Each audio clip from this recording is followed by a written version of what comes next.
Assalamualaikum warahmatullahi wabarakatuh. Apa khabar anak-anak semua? Alhamdulillah pada pagi ini kita berjumpa lagi dalam mata pelajaran Jinayat tahun 6. Cikgu harap kamu semua sudah bersedia, okey, dengan kitab dan buku nota. Okey, jadi hari ini kita mulakan dengan bacaan doa. Bismillah. Baik, pada minggu lepas kita telah belajar tentang jenis pencerobohan. Sosial ini ada 3 jenis. Cikgu ulang semula, pencerobohan terhadap diri.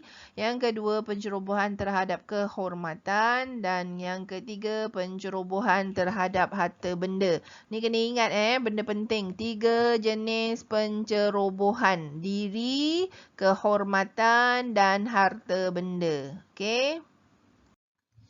Baik, kita sambung pelajaran ulangan juga pada minggu lepas berkaitan dengan pencerobohan yang wajib ditentang. Awak boleh merujuk pada kitab muka surat 3. Okey, ada 4 pencerobohan yang wajib kita tentang. Yang pertama, pencerobohan yang dilakukan oleh orang kafir.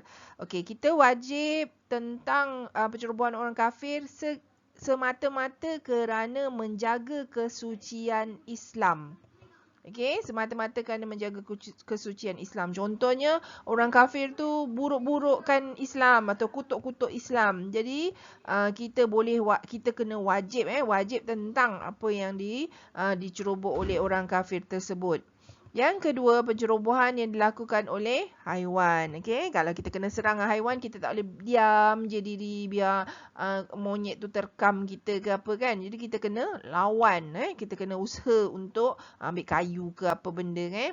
Okey, yang ketiga, wajib kita bertahankan diri sekiranya penceroboh itu kita nampak dia memang nak cederakan anggota badan kita. Contohnya dia angkat kayu. Memang dia tengah angkat kayu tinggi lah. Tangan dia memang nampak dia nak pukul kita. Jadi kita kena pertahankan. Tak boleh diam membatukan diri. Kita kena pertahankan lah. Sama ada kita ambil kayu balik semula ke. Atau lawan balik pedang dengan dia ke. Macam tu. Yang keempat, kita wajib menentang pencerobohan sekiranya sasaran penceroboh tersebut kepada ahli keluarga kita, anak-anak kita, rakyatnya. Contoh kalau raja, dia mesti pertahankan rakyatnya atau bangsanya. Kerana tindakan balas ke atas penceroboh itu bagi menjamin keselamatan jiwa orang lain. Jadi kita kena bantu. Kalau ada orang kena ceroboh, kita, terutama ahli keluarga kita lah dulu. Ahli keluarga kita, kalau raja, dia kena pertahankan rakyat dia. Jadi dia wajib. Kat sini hukumnya wajib. Kena fahamkan betul-betul. Okey, seterusnya ialah pencerobohan yang harus ditentang. Harus sahaja. Yang tadi wajib, ini harus. Maknanya kita nak lawan boleh, kita tak nak lawan, nak diam pun boleh. Siapa? Bila kita berhadapan dengan penceroboh itu yang kita tahu dia ialah orang Islam. Walaupun kita tahu dia bertujuan untuk menyakiti atau mencederakan kita ataupun membunuh. Okey, kelonggaran hukum ini adalah sekadar harus ditentang, bukan menunjukkan Islam bertolak ansur. Maknanya kita kata, oh tak apa, kalau orang kafir tadi kita kena lawan. Kalau orang Islam biarkan aje lah, kita kena bunuh. Tak, bukan masalah macam itu. Tapi dalam masa yang sama kita tentang dia, kalau boleh jangan sampai berbunuh atau menyelamatkan darah orang Islam. Contohlah, kita nampak ada orang tu bergaduh atau diserang oleh seseorang dan kita nampak orang tu ialah orang Islam. Kalau boleh, kita jangan bunuh orang tu. Kita tentang dia mungkin dengan cara kita cederakan dia jugalah. Elakkan daripada pertumpahan darah sesama agama Islam. Okey? Jadi hukumnya harus dekat situ. Baik, tajuk seterusnya ialah 1.3.2 dalam kitab muka surat 3, pencerobohan terhadap kehormatan diri wanita. Okey, pencerobohan terhadap kemaluannya atau kehormatan tubuh badannya yang boleh membawa kepada pencabulan atau pencabulan kemaluan, iaitu zina, maka wajib mempertahankan kehormatan diri dan menentangnya. Ini tidak kira sama ada penceroboh itu seorang Muslim atau kafir, kerana tidak ada jalan untuk mengharuskan pencabulan tersebut. Jadi berbeza pada mempertahankan kehormatan wanita. Jadi tak kira sama ada orang yang nak mencabul perempuan tersebut Islam atau kafir, wajib, bukan harus, wajib kita tentang untuk menyelamatkan wanita tersebut, sama ada dirogol atau dicabul. Baik, seterusnya 1.3.3 muka surat 4 dalam kitab awak, cuba semak sama-sama. Pencerobohan terhadap harta benda mudah alih atau tidak mudah alih. Okey, harta benda ni ada terbagi pada dua lah. Satu, mudah alih. Maknanya kita boleh angkut ke mana-mana harta tersebut. Dan satu lagi, tak mudah alih. Apa contoh harta tidak mudah alih? Contohnya rumah. Mana boleh rumah angkat ke sana kemari kan? Okey, ataupun sesuatu yang beratlah untuk diangkat. Jika tujuan pencerobohan itu untuk mendapatkan harta benda dan harta benda itu menjadi milik orang yang diceroboh, maka pemiliknya diharuskan untuk menentangnya atau tidak menentangnya. Okey, bab harta tak sama macam kehormatan. Harta kita boleh buat pilihan, sama ada kita nak lawan balik orang yang menceroboh harta kita atau kita nak berdiam diri. Okey, harus sahaja.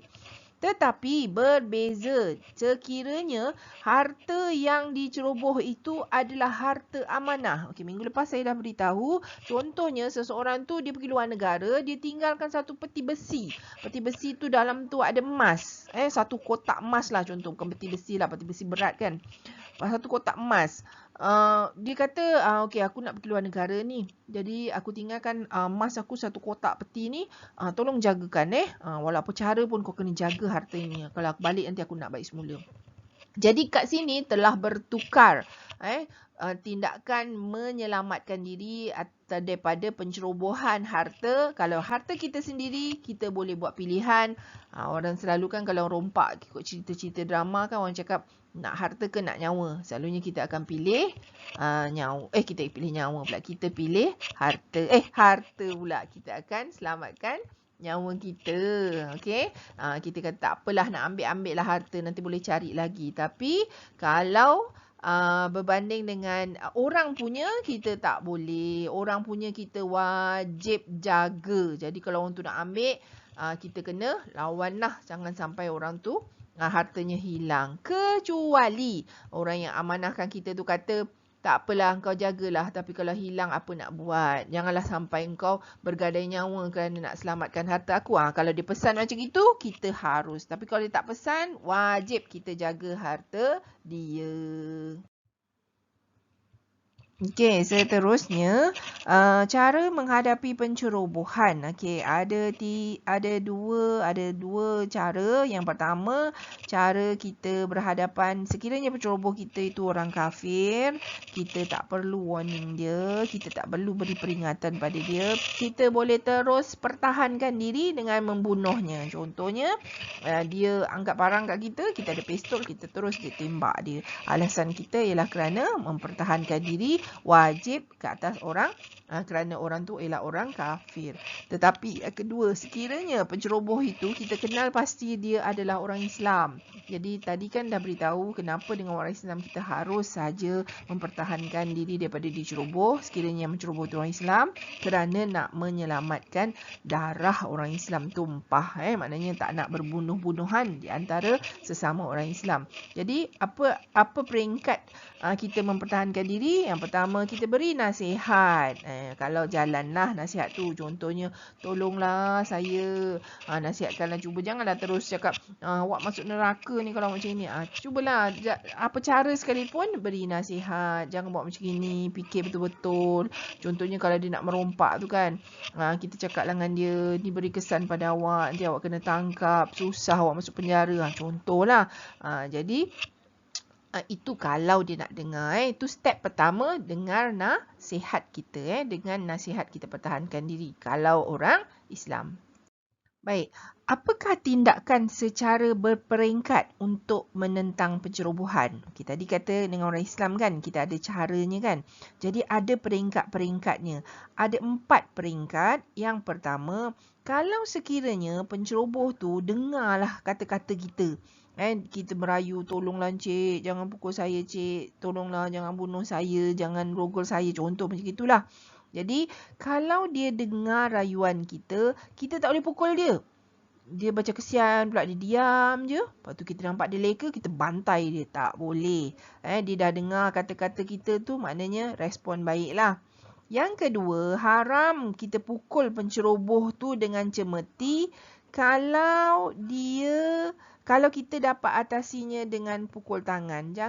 Senang cerita, step ni jangan gunakan kekerasan melampau. Okey, kalau dia boleh dengar kata-kata, okey, jangan pukul dia. Tapi kalau dia rasa kita kata, kalau kita boleh sepak atau tepis dia dengan tangan, jangan gunakan alat. Contoh dalam kitab ni, cemeti. Cemeti tu macam rotan lah, rotan panjang. Kalau rasa-rasa kita lah, tengok tindakan tu, step dia tu, kalau kita boleh tepis dengan tangan atau pukul dengan tangan kita, jangan gunakan alat atau cemeti. Yang ketiga, haram dipukul dengan tongkat sekiranya dapat diatasi dengan pukulan cemeti. Cemeti dengan tongkat ni maknanya berat lagi tongkat lah. Okay, kalau kita boleh libas dia dengan cemeti, jangan gunakan tongkat. Okay.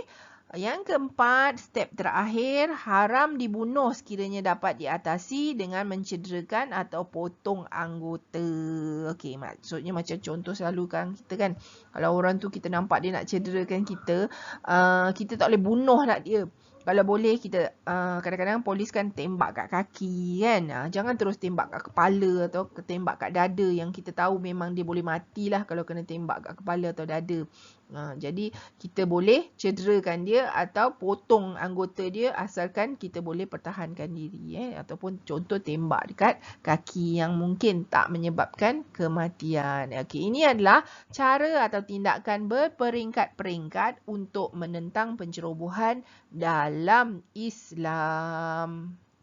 Okey, sambungan seterusnya, sekiranya tindakan berperingkat yang kita lakukan tadi, step by step tadi tu, tak berkesan langsung. Penceroboh tetap nak bunuh kita, penceroboh tetap nak ambil harta kita. Jadi, apa kita perlu buat?